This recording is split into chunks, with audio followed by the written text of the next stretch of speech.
Spiro, I have a question for you. Oh, no. Don't you like it when I do that? I know, I get all nervous. It's a loaded question when I say that. Hit me with it. Okay.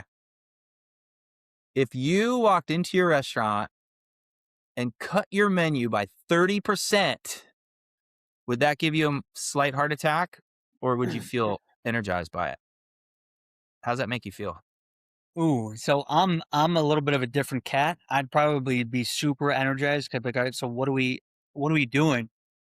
But if I was the normal operator, I'd be like, "You are out of your mind. Check you into a mental hospital because you don't know what you're talking about." I'd be Well, pooping bricks right now. yeah. Yeah, yeah, yeah. Uh-huh. Yeah, dude. I asked that to someone pretty recently. I was like, "Hey, how do you feel about cutting your menu by 30%?" And it was like just deer in the headlights. Like there was no answer. And I was like, oh, okay, so that's where we're at. Yeah. Yeah, Dude, but yeah, but and you see it, dude, just the Bible menus everywhere, And the reason I say I'm cut from a different cloth, like my restaurants had 6 items, 7 items. yeah. So if we were cutting 30%, we were cutting like 2 items, because we didn't have many. Because there was like a focus on quality. But yeah, you see it. I mean, the number, like especially like a lot of sandwich shops. You know, you see it a lot with quick Yeah. service. They have a dude, massive Bible menus that half the stuff doesn't even move. 70% of the stuff doesn't move. I don't know if they've heard of that 80-20 rule, or 20-80 rule, whatever you want it, where 20% of the items do 80% of the revenue. Well, all I know is it's a scary thing. So we're going to ask the listeners, how does this feel to you? 30% of your menu. Let's cut it out. What's coming up for you right now? All right. Yes. Let's go ride or dies. Let's get this episode started. This show is not for everyone. If you want safe, wrong show. If you want the same advice you've heard 1,000 times, wrong show. If you want your beliefs left unchallenged, definitely wrong show. I'm Greg Provence. I'm Spiro. Ride or Die isn't just a name. It's a standard. Unfuck your margins And rule your market. Welcome to the Ride or Die Restaurant Show. You know You know what? what? I'm listening to that opening and I not was mentioning going to say the same thing, dude. dude, opening's I tight. like that. I Unfuck your margins and rule your market. That's what we want to do here. That's what we want every single person listening to this show to do. Unfuck your margins and rule your market. Yes, That's what you're and meant to do. this honestly, this episode, I think, is exactly what that fucking is, honestly. I'm not gonna just sugarcoat it for anybody, like, the standard that you want and to rule your market starts with, obviously, the food. Your food and obviously service, but, like, we're just focusing on food today. Okay? We're Honestly, focusing that's what on hit me food. with that. I was like, "Dude." Keep it this way. Focused on Yes. food. Okay, so, alright. Who are we talking to today? I feel like an owl. Who are we talking to today when we talk about cutting 30%? We talking to everybody? We talking to quick service? We talking to sit down? Who we talking to today? Man, that's a really good question, man, because look, this is not a one size fits all kind of scenario. I don't think anybody needs to come in here and say every single person needs to cut your menu right now by 30%, right? Like it's a thought. It's something we're putting out there, but it's something that every single operator should absolutely look at. Yes. I think Yes. everybody needs to inspect their menu and really ask some tough questions, because if you haven't pulled first of all, I'm just going to say this. If you haven't pulled a P mix, a product mix on your menu in the last 60 days, 6 months, year, and there's a lot of you out there that haven't done this, Yeah. there's a problem, Yep. because there are items on your menu that are not moving that you think are the greatest thing since sliced bread, but people Mhm. just aren't buying. And you might just be ordering specifically product just for that menu. You Yeah. may be paying people to prep that item. Yep. You may be thinking that it's doing something for your brand that the people are speaking and saying it's not. We don't like it. We're not ordering it. We don't understand it. right? Yes. And maybe it's because it's positioned wrong in your menu and all that kind of stuff. We can go through all that stuff. But at the end of the day, if you haven't inspected that piece, so to answer your question, Spiro, I think that part is for everybody. I agree. And then you can determine, okay, do some things need to get cut or added or redone or reintroduced in a different way? I don't know. But if we haven't taken that step, then Yeah. you're behind the 8 ball. Yeah. I think perfectly said. I think Yeah. 30% is can be a stretch for some brands, some locations, but I think the ultimate thing here is you really need to go review your menu. I think everybody does. It's super healthy to do, and again, you can, God, dude, the data points there alone are going to be crazy to look at. Like if you imagine, like if you had a product, right, that was 2 years ago, 3 years ago, a huge seller, right? It was number 2, number 3, Mhm. and then it drops like number 7 on your list. Like, why? Where's the Yeah. data? What'd you do? What happened? Right? Like something happened. So it's like all these little data points that you can get just by viewing your PMixes. But honestly, I think it was McDonald's who has a rule. I don't know if it's still in place. I mean, I'm sure it is, but I don't know. The percentage may have changed, but if it's doing under 4% of their sales, boop, gone. Gone. It's out. You know? Yep. Yep. Okay, there is the rule of thumb is 20% of your items are going to do 80% of your sales. Like Yeah. it's not a lie. It's reality, right? So Well, could you you know turn what? 80% of your menu? Yeah, absolutely. You probably could. Yeah. Dude, and that's the thing. I mean, you mentioned there's a lot of different concepts out there, man.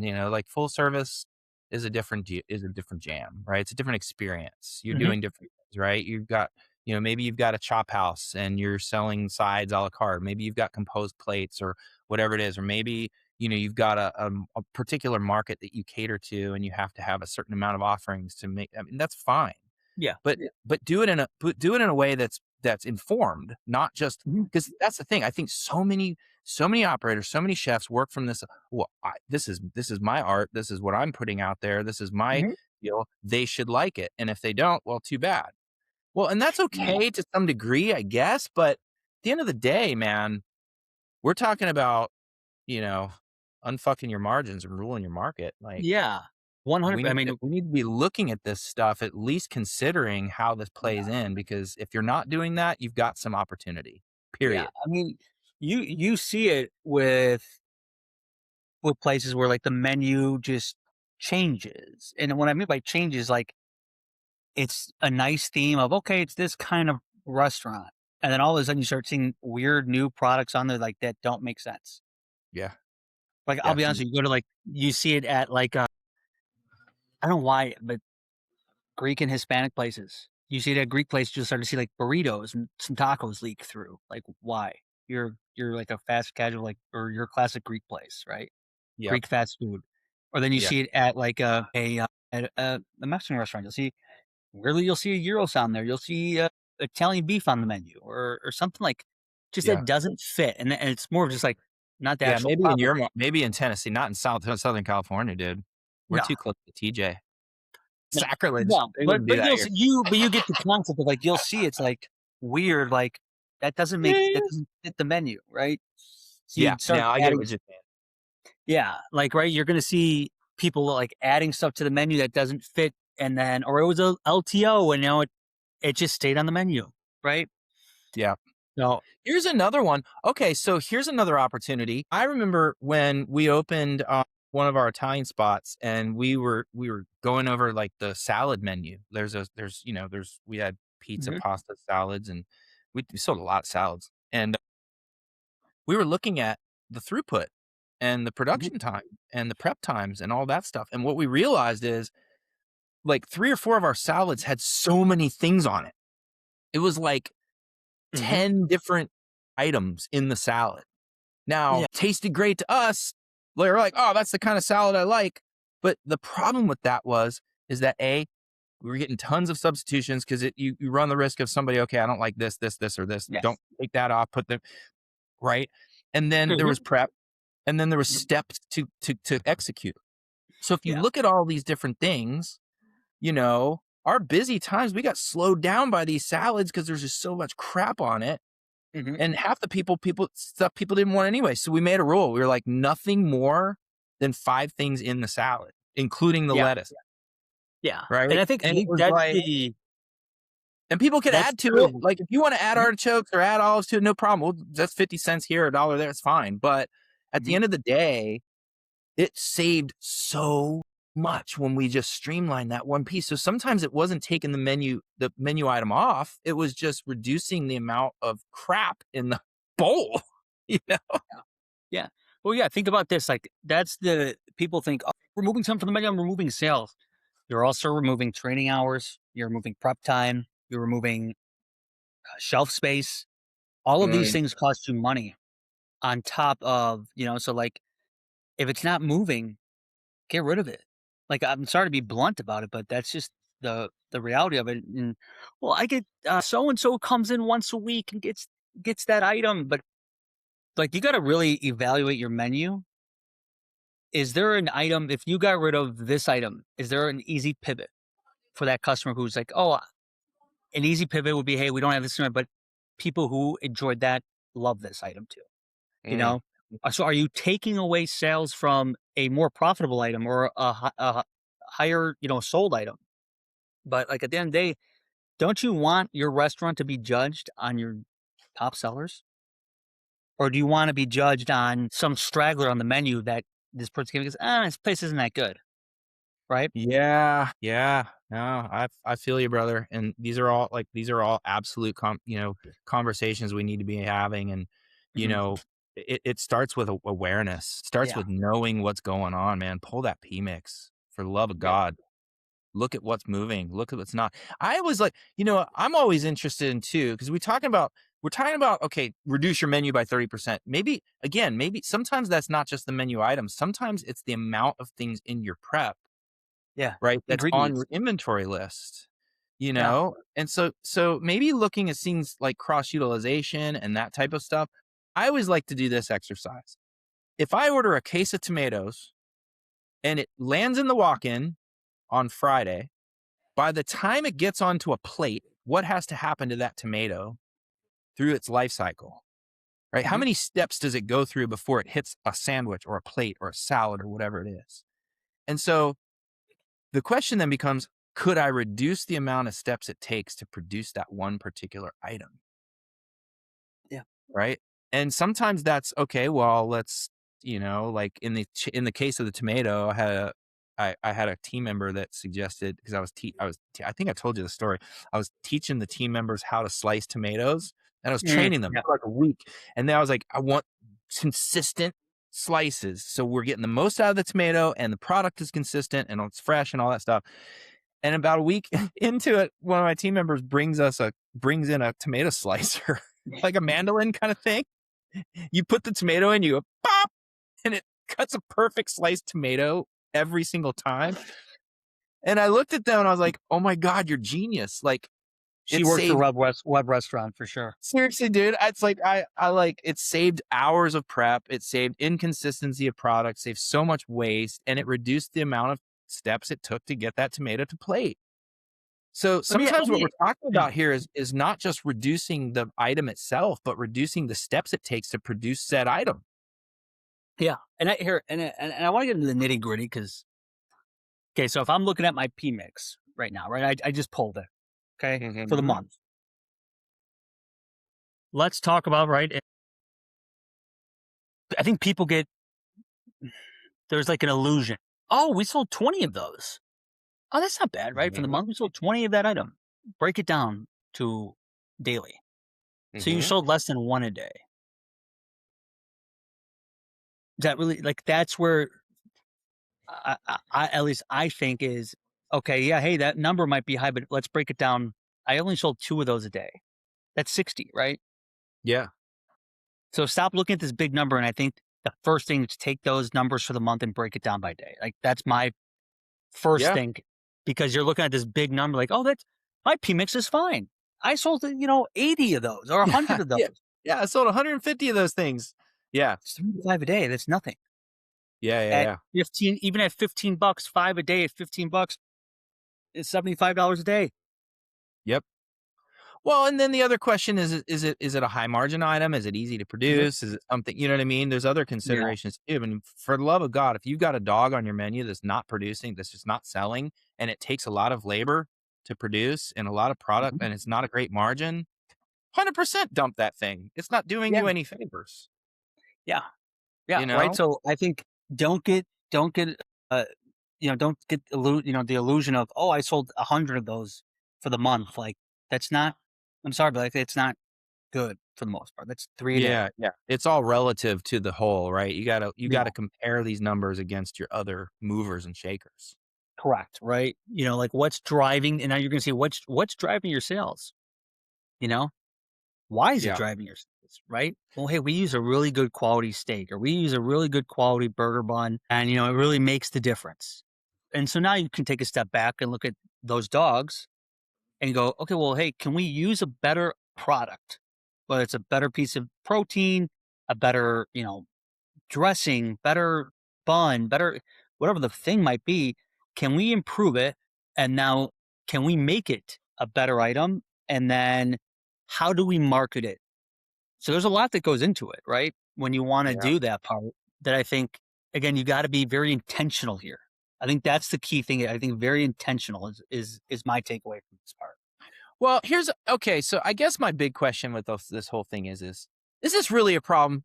Are we just making this up because we need some, content for this episode? Like, it's just, No, I mean, really, no, like, I'm asking seriously because, like, we hear, menu bloat is kind of a thing. And there's this movement, of course, when you're talking about quick serve and you're talking about franchises and things that you can scale quickly and all that kind of stuff. I mean, simpler is better, right? Like, yeah, you look at like mhm, Raising Cane's.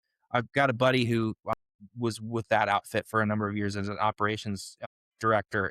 And he was saying, how many SKUs do you think that place has on their inventory? Total cups, lids, everything, whatever. And I'm like, I don't. He's like 38. That's wow, nothing. That is like slim. I mean, you think about it, they sell one thing, chicken fingers and French fries and some mhm, Texas toast in a bunch of yeah, different ways.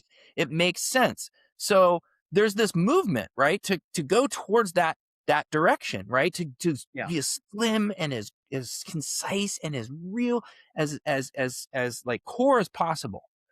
right, My yep. question is that the right move? Is that just what everybody's doing? Or is that something we should really be doing? Like, for got an independent operator, it's got a full service sit down restaurant. Should they be thinking in that way, or should they be looking at things differently? I think I'm always going to be a person that runs on being lean, right? Like I think Mm, the leaner the better. That's just my philosophy, because I think if you focus on a fewer number of things, you're going to do them better, and you're going to mm, do over repetition, and you're consistently putting out the same items, core items, and you yeah, do that, and they're not focused on one offs and two offs and three offs like that we just talked about. They're going to give a more quality, consistent product, and that's going to yeah, improve your service, your sales, the taste, all those things. If you're consistently doing something day in, day out, the same, you're gonna get better. You should be yeah, at least. yeah, And again, it also, like, think about this, especially on the sit down side, right? If you have this large menu, right? People got to now review the entire menu.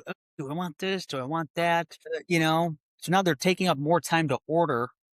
And even this goes even to quick service too. Like when they're looking at the menu, what do I want? Like, and then they 50-50 toss up and they choose the wrong item. yeah. Hey, it's Greg Provence. If this conversation is hitting home and you want to go deeper than this podcast, the Ride or Die Leadership Circle is where operators like you are doing this work in real time. We have weekly coaching, peer accountability, tools you can use the very next shift. Links are in the show notes. Come check it out. Now back to the episode. You know what's interesting? Okay, here's another angle.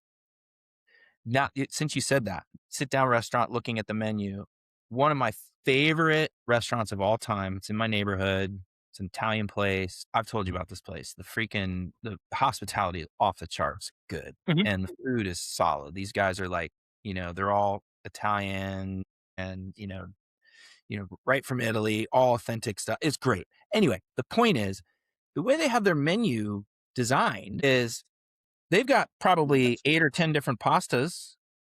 All right. Like you can get I love the puttanesca there. You can get the ravioli, you can get the whatever, blah, blah, blah, blah, blah. But you basically you choose your pasta and then you choose the setup. So it's real easy. It's like, oh, I want a puttanesca. All right, what kind of pasta do you want with it? Yeah. Yeah. Well, today I'll do it with fusilli, or tomorrow I'll do it with fettuccine, right? Yeah. And the same thing with their pizzas. They're like, okay, you want a pizza? Which setup do you want? And it streamlines the menu process so much because now I don't have to fish through 20 different items to make a decision, right? I'm saying, okay, I decided I want pasta, and I decided this is the style I want. And I mean, to me, it's just so much easier to put my head around. Now they haven't necessarily reduced their items by that much, but the conciseness of that process, it streamlines things so much. Yeah. It's a probably like a beautiful harmony of customization and consistency, you know? Yeah. And you see that with like a Chipotle style, right? Yep. Chipotle has taco, burrito, bowl, salad, quesadilla around, right? So you're picking one of those 4 and then pick one of these meats. So it's not, is the customization allows for an abundance of items, but really it's 4 items, 5 items. That's it. Yeah. So it's a harmony of customization, but keeping it streamlined and lean, right? But that's again the beauty of it. But now I think, okay, so I go through, I cut my menu by 30%, right? Let's just say that's what I did. What do I do now? What should I leave it? Do I roll things out? Do I come up with new fresh ideas? Like what am I doing now? But I don't want to go back up to that menu bloat, but I want to kind of let a fire under my menu's ass. Let's call it like, hey, let's get some new product out there maybe, or what do I do? Well, dude, I think that first of all, I think that when you have that slimmer menu, it gives you more opportunity to roam, right? Like, especially if you've got a great chef that people are coming to see, right? Like, they want to see their art. They want to be able to see what they've come up with this week or this season or whatever it is. Yeah. I think it gives you the opportunity to rotate some of those seasonal things in and to try some, hey, this is off book. This is not on our menu, but this is something we're offering today. Yeah. And it helps you to kind of cross utilize some things you may have in house. You got to move or whatever. I mean, we see this all the time, right? Specials. It's like, oh, these are the specials. But oftentimes I think, sometimes those specials become kind of a part of the menu and they're not really special anymore. They're just, you know what I mean? Like I've seen that happen too. So it's not very proactive. It's just kind of the lazy way to do it, I guess. I don't know. Well, reinvigorate your menu. Like get creative. I think you do not add the 30% back by no means. Roll out 3 or 4 maybe new items. Collabs. Yeah. I think collabs are so underutilized. I mean, dude, you can do so much cool stuff with collaborations with other restaurants. Like, again, I mean, that's another topic of when did we all start hating each other instead of working together? But I'm seeing like the newer restaurant owners, like the younger ones, like around my age, I'm gonna say, dude, they're not afraid to that collab. in the dark web, dude. Yeah. Take that, guys. Link in the comments. Yeah. 36. All right, pal. Calm down. Been doing this since I was 6, though. So, but don't be afraid to collab. Like we see it all the time. You see it like big brands do it a lot, right? You see it with like Taco Bell and Doritos, right? Like those types of things. But like, just find it. I'm seeing it now. Like the brands that are succeeding, even on social media, they're doing collabs with whether it's a local vendor, a local other restaurant. Like, hey, you guys have really good Italian sausage or a really cool meat. We'd like to feature it on one of our pizzas, right? Yep. Absolutely, dude. Well, this is, I mean, you're going to open Pandora's boxes. We're definitely going to do an episode on that, on strategic partnerships and collaborations, because that is a whole freaking avenue that not many people are taking advantage of. Yeah. Dude, go on social media. Go on Instagram, go on TikTok.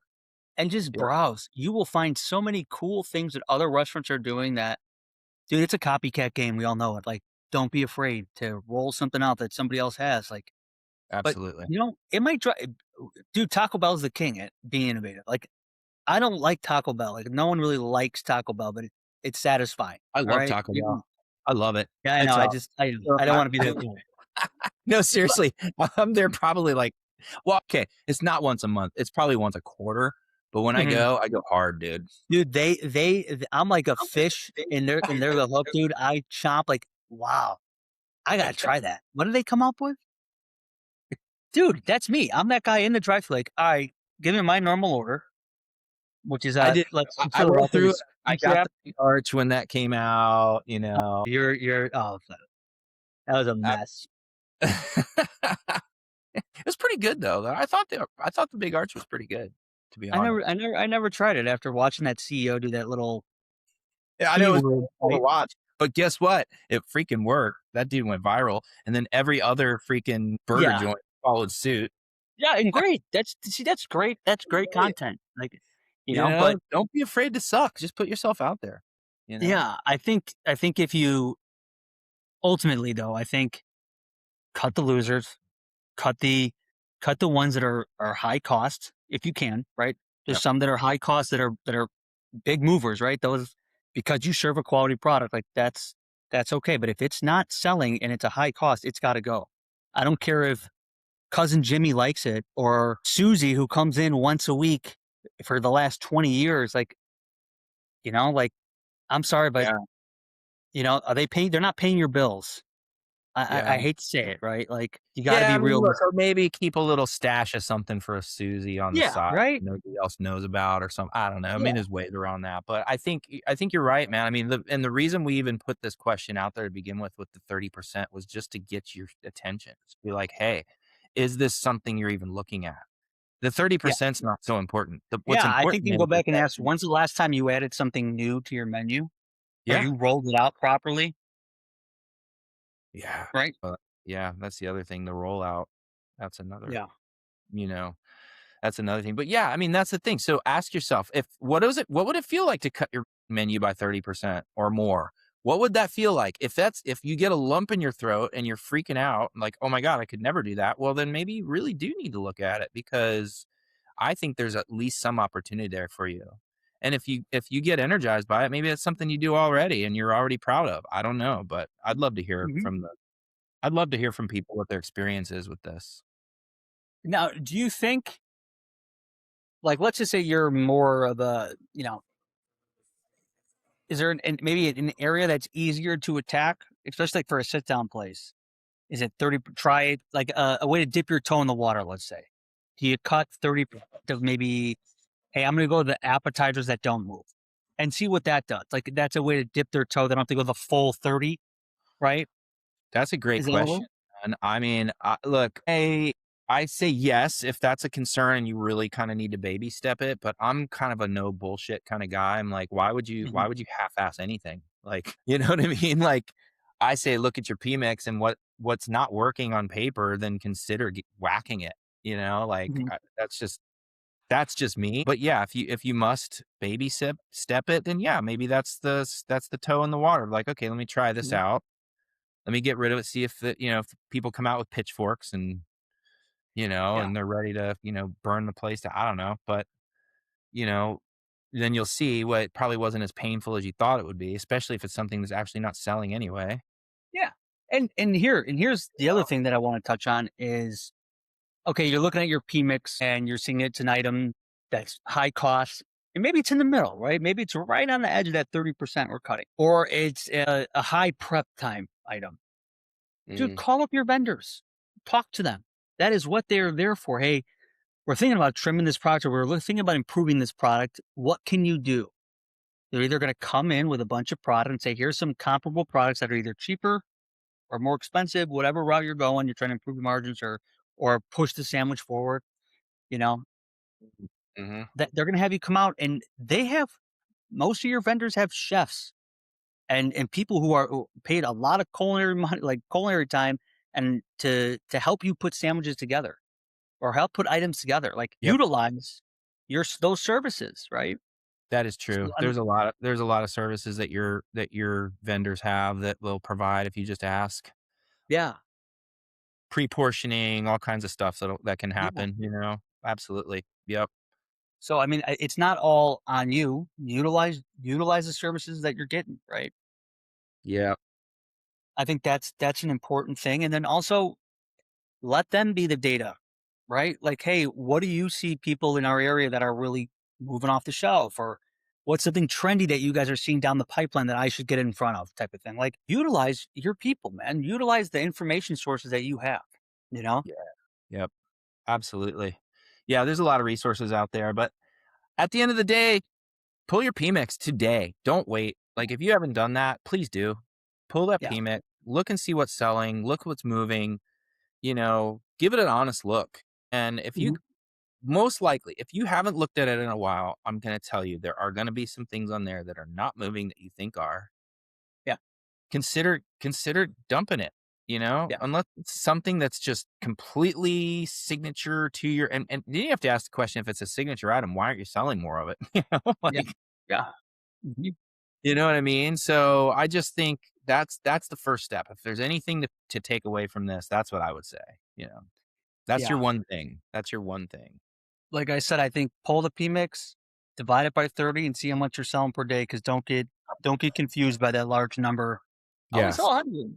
Keep You it know, like, relative. Yep. yeah. And Absolutely. if you're really sold on something, then figure out a way to drive it. Make it a seller, right? Or do it on a Yes. special. Get its name out there for yourself. Like, if you're Yeah. very confident in that product, or you have a soft spot for it, do it, Sell right? it. No one's stopping you, but I would just say, yeah, trim the stuff that's not moving, right? It's, like, okay, if you have fries that aren't moving, like, then you got a bigger problem. Like, you know what I'm saying? Right? Like, Yeah, man. you Well, and know? it goes back to, our cash flow episode, I mean, Yeah. it all lends it back to that too. Yeah. It affects our cash flow in so many ways. We got to look at look at that Yeah. aspect There too. you go. Hey, we have this insanely underutilized item that has super high margins. Why on earth are we not pushing this more? Yeah, absolutely. That Yep. goes back to our cash flow episode. Like, you look at your expenses, look at what are profitable items that we need to be pushing way harder than we thought. Yep. Right? Yep. Yeah, And these are man. these are what these exercises do when you go and you start, hey, let me look at my PMix. You know? Yep. And make it and it's got to be part of your process too. It's not like this isn't just a once every 6 months nice to have. It's like, no, we need to be looking at this stuff on a regular basis, using it as a tool. Yeah. Right? That's Hey, that I would guess, how often do you think restaurants should be looking at their PMix? I mean, honestly, I'd say if not daily, certainly weekly. And what I'm saying is, no, I'm more on Really? this type of exercise. Should they be doing this on a 6-month basis, annual basis, to really, like, okay, what are things that aren't moving anymore, to really do this, like, let's say, call this bigger exercise like Oh, you're this, talking about like to cut like menu, whatever. or to reorganize your menu, reevaluate your menu. I mean, well, look here. I go back to I think you should be looking at your PMIS at very least weekly because Mhm. it's going to help you with ordering. It's going to help Yeah. you with understanding like your inventory. It's going to help you with so many things. So Yep. if you're doing that on a regular basis, you got a finger on the pulse. You're going to know the trends. You're going to see pretty clearly, pretty quickly. Man, I've been watching this item for the last 7, 8, 10 weeks, and it's just not moving despite our efforts to push on it, despite our efforts to give it to servers to sell and all these other things. Then you're going to already know. Again, we go back to being proactive versus reactive. That's a proactive stance. Yep. Yep. To me, that's just being proactive. It's just being in the game, having your head in the game, man. Yeah. So One that's thousand my end. percent. Yeah. Don't And I wait. think, Make it part of your I process. Make it part of your system. yeah. Just the way One, we do. I think you're right on the money with that. It's got to be a part of your process. I think overall, like, you probably have menu items on there that just haven't that never panned out, right? You do. You definitely do. It didn't work, We all right? do. Yeah, I mean, it's It's I think real, you can man. It's talk from real. this. Get your head out of the sand. Go be proactive. That's the name of the game. Yeah. Oh, that was the other thing I was going to say was even on non-PMix items, right? You can do this on non-PMix items, but the reason we date things, not only for first in, first out, but like you can all see like, hey, okay, we dated that on the 1st. It's the 18th today. We still haven't used up the full case. You know, use not everything needs to be digital. Not everything needs to be. It's paying attention to detail. Why do we have 3 backups of these? We order these all in the 1st. Those types of things. Split cases. Those are other ways. You could do things too. Yeah. No, it's true. It's a whole can of worms, man. This is a bigger conversation, but I'd say gut check. 30%. How does it make you feel? Go to your PMix, start making some confident, more proactive decisions. That's the goal, right? Oh, here and now, and before we let them go, what's the minimum? The minimum they should cut.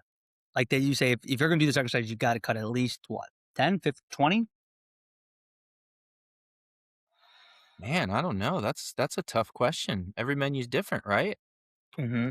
But I mean, if you're setting a goal, start with 10%. If you got what, 30 items on the menu, that's Cut 3 3. items. You should be able to cut 3, no fucking problem. I'd say start there. Right? If you can't find 3 items to cut, then there's other that we call Right. us on the red phone. That's all I gotta say. Right. Call us on the red phone. Yeah. You don't know what the seriously. red phone is? You got to be a ride or die. You got to be a ride or die to know what that is. You got to be a member of our leadership circle to know what Seriously. that is. And here, 20% is 6 on a menu of 30. So I'm sure you could find 4, 5, 6. Yeah. You can. So. You definitely can. Definitely can. Yeah. All right, brother. All right. Beautiful. Another good one in the book, Spiro. Appreciate you, man. Yeah, I love it.